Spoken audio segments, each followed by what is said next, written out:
स्वागत है the teaching troops में। चलिए हमारे साथ सीखने की इस नई शुरुआत करें। चलिए शुरू करते हैं महाभारत के एपिसोड 65 का। सौती ने कहा, ओ ब्राह्मणों के जानकार, सर्पों की मां ने उन्हें बहुत पहले शाप दिया था कि वह जो वायु को अपने रथी के रूप में रखता है, अर्थात अग्नि, वह तुम्हें सभी को जन्मेजय के यज्ञ में जला डालेगा। इस शाप को समाप्त करने के लिए सर्पों के राजा ने अपनी बहन का विवाह महान तपस्वी एर्षि जारतकरु से किया। एर्षि ने उसे शास्त्रों के अनुसार पत्नी के रूप में स्वीकार किया और उनसे एक पुण्यात्मा बेटा आस्तिक पैदा हुआ। आस्तिक वेदों में निपुण और सभी के प्रति समान दृष्टि रखने वाला एक महान तपस्वी था, जिसने अपने माता पिता के डर को दूर किया। कई वर्षों बाद पांडवों के वंश से एक राजा ने सर्पों के विनाश के लिए एक बड़ा यज्ञ आयोजित किया। जब यह यज्ञ शुरू हुआ और सर्पों के विनाश का समय आया, आस्तिक ने अपने भाई बहनों और अन्य सर्पों को आग से बचाया। उसने अपने पूर्वजों के लिए संतान उत्पन्न की और अपनी तपस्या, व्रत और वेद अध्ययन के माध्यम से अपने सभी रणों को चुकता किया। उसने यज्ञों के माध्यम से देवताओं को प्रसन्न किया, ब्रह्मचर्य का पालन कर ऋषियों को संतुष्ट किया और संतान उत्पन्न कर अपने पूर्वजों को खुश किया। इस प्रकार जारतकरु ने अपने पूर्वजों का भारी ऋण चुकाया और वे स्वर्ग को गए। इसके बाद जारतकरु ने आस्तिक को छोड़ दिया और वह स्वर्ग चला गया। यह पूरी कहानी है आस्तिक की, जिसे मैंने बताया। अब ओ भृगुवंशी, मुझे बताओ कि और क्या सुनाऊं। यह आस्तिक पर्व के 15वें भाग का समापन है। कहानी के प्रमुख निष्कर्ष 1. पारिवारिक कर्तव्यों का पालन। आस्तिक का जन्म और जीवन पारिवारिक कर्तव्यों को पूरा करने के महत्व को दर्शाता है। जारतकरु का विवाह उनके तपस्विता के बावजूद उनके पूर्वजों के प्रति कर्तव्य का परिणाम था, जो यह दिखाता है कि आध्यात्मिक मार्ग पर चलने के बावजूद पारिवारिक जिम्मेदारियां महत्वपूर्ण हैं। 2.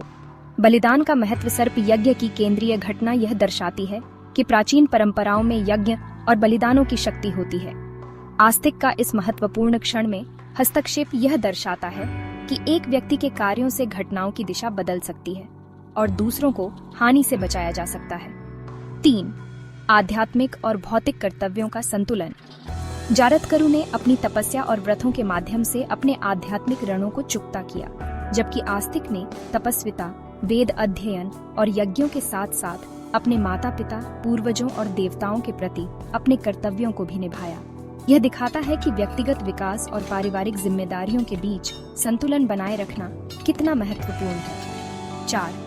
पीढ़ी दर पीढ़ी का प्रभाव। आस्तिक का जन्म और जीवन उनके पूर्वजों से बोझ को हटाने में मदद करता है, जिससे वे स्वर्ग की ओर असेंडेड हो जाते हैं। यह दिखाता है कि अगली पीढ़ी का परिवार और आध्यात्मिक भलाई में निरंतरता बनाए रखना कितना महत्वपूर्ण है। 5. ईश्वरीय हस्तक्षेप का महत्व। कहानी यह दिखाती है कि देवत्व, जैसे कि सर्पों की मां का शाप और ऋषियों का मार्गदर्शन, मानव जीवन को प्रभावित करता है। आस्तिक के मामले में उनका शाप को दूर करना और सर्पों को बचाना यह दर्शाता है कि ईश्वरीय और ब्रह्मांडीय शक्तियां अर्थली कार्यों पर प्रभाव डालती हैं। 6. नैतिक कर्तव्य और तपस्या। आस्तिक का ब्रह्मचर्य, वेद अध्ययन और यज्ञों का पालन हिंदू परंपराओं में नैतिक कर्तव्य और तपस्या का आदर्श प्रस्तुत करता है। इन गुणों के कारण ही उन्हें न केवल आध्यात्मिक विकास प्राप्त हुआ, बल्कि उन्होंने अपने परिवार की अपेक्षाएं भी पूरी की। 7. विरासत का महत्व। कहानी इस विचार पर बल देती है कि किसी के कार्य, विशेषकर परिवार और पूर्वजों से संबंधित, न केवल वर्तमान बल्कि भविष्य को भी प्रभावित करते हैं, जो पीढ़ी दर पीढ़ी मूल्यों, परंपराओं और आशीर्वादों की निरंतरता सुनिश्चित करता है। सारांश। यह कहानी पारिवारिक कर्तव्यों को निभाने, बलिदानों की शक्ति, आध्यात्मिक और भौतिक जिम्मेदारियों के बीच संतुलन और किसी के कार्यों के माध्यम से पीढ़ियों को प्रभावित करने के महत्व को सिखाती है। अगर आपको हमारा कंटेंट पसंद आए तो लाइक करें, शेयर करें और हमारे चैनल द टीचिंग ट्रूप्स को सब्सक्राइब करें। घंटी दबाएं ताकि कोई नया वीडियो मिस न हो।